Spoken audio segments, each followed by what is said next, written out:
Interview special question की series के अंतर्गत आज हम डिफेंस मैकेनिज्म अर्थात रक्षा युक्ति का अध्ययन करेंगे।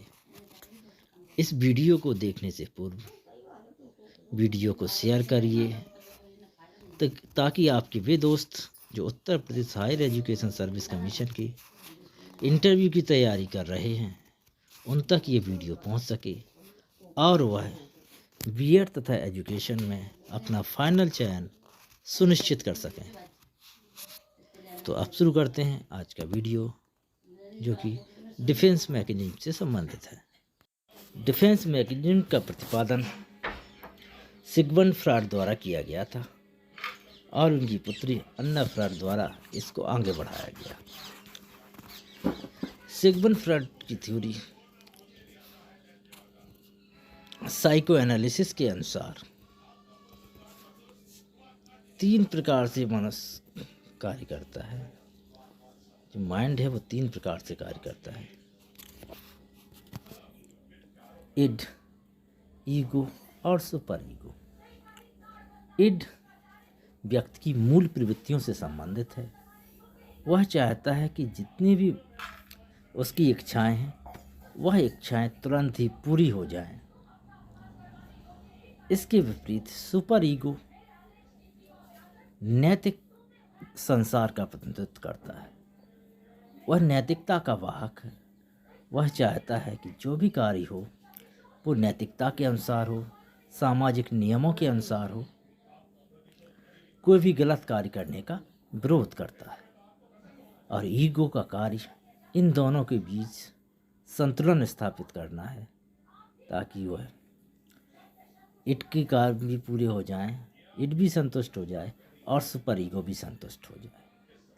जब इन दोनों के बीच ईगो संतुलन स्थापित नहीं कर पाता तो वह डिफेंस मैकेनिज्म का सहारा लेता है।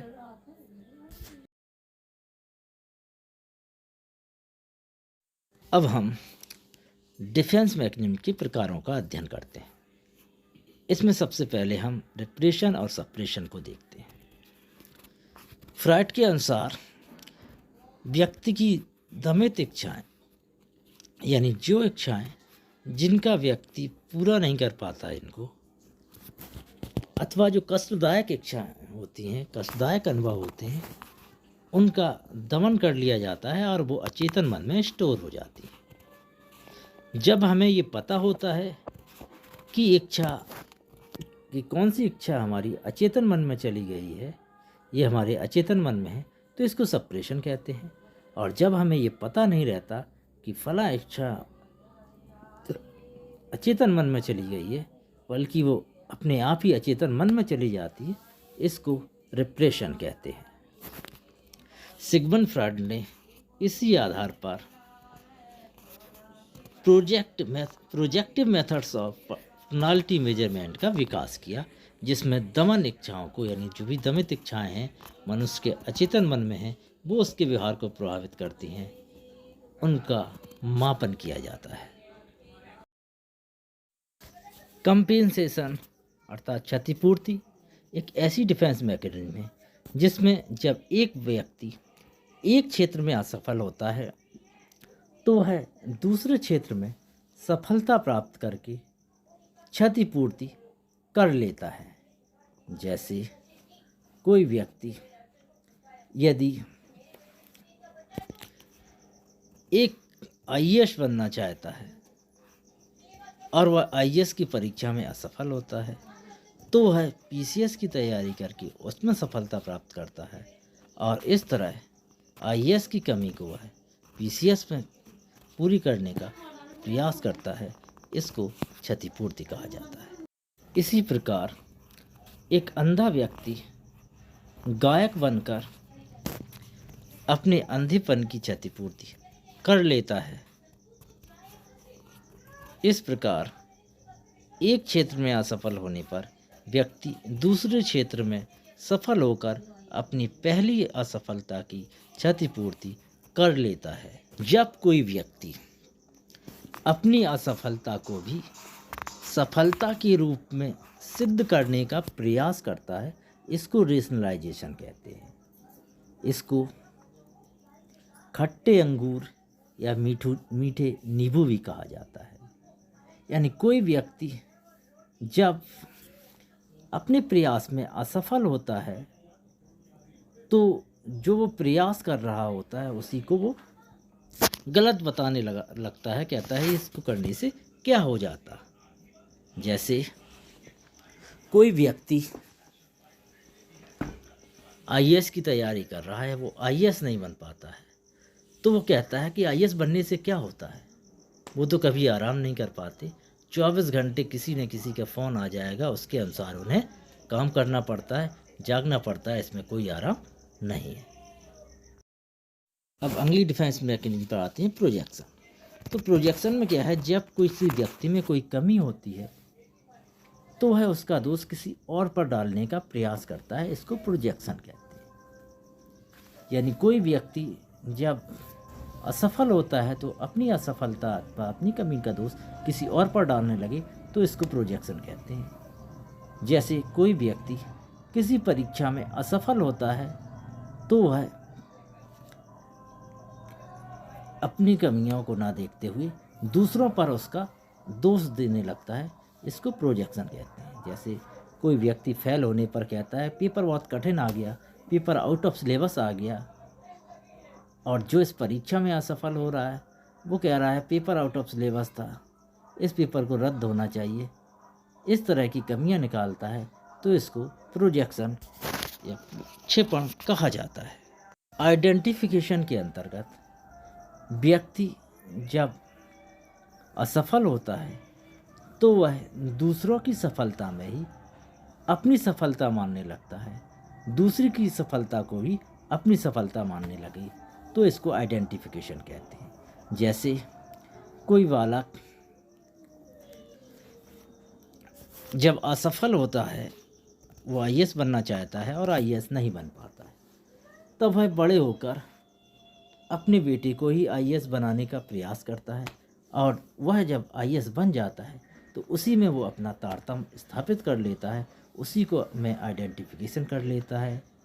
इसी प्रकार हम देखते हैं क्रिकेट के मैदान में कई लोग ऐसे देखे गए हैं जो अपने आप को उसी रूप में ढाल लेते हैं। जैसे एक व्यक्ति अपने पूरे शरीर में धोनी लिख लेता था, इससे पहले सचिन तेंदुलकर लिख लेता था, तो वह व्यक्ति अपने आप को ही सचिन तेंदुलकर मानने लगता था। इस प्रकार की जो डिफेंस मैकेनिज्म है वो आइडेंटिफिकेशन कहलाती है, यानी दूसरों की सफलता को ही अपनी सफलता मान लेना तारतम्य स्थापन कहलाता है। रिग्रेशन का शाब्दिक अर्थ होता है अपनी पूर्व की अवस्था में लौटना, यानी रिटर्न करना। तो इस प्रकार के डिफेंस मैकेनिज्म के अंदर जब कोई व्यक्ति असफल होता है तो वह अपनी पूर्व की अवस्था में लौट आता है, अर्थात अपनी पूर्व की अवस्था की तरह व्यवहार करने लगता है। जैसे कोई प्रौढ़ व्यक्ति असफल होने पर बालकों के समान रोने लगे, अथवा कोई बूढ़ा व्यक्ति किसी कारणवश किशोरों जैसा व्यवहार करने लगे तो इसको रिग्रेशन कहा जाता है। जब कोई व्यक्ति अपनी कुंठा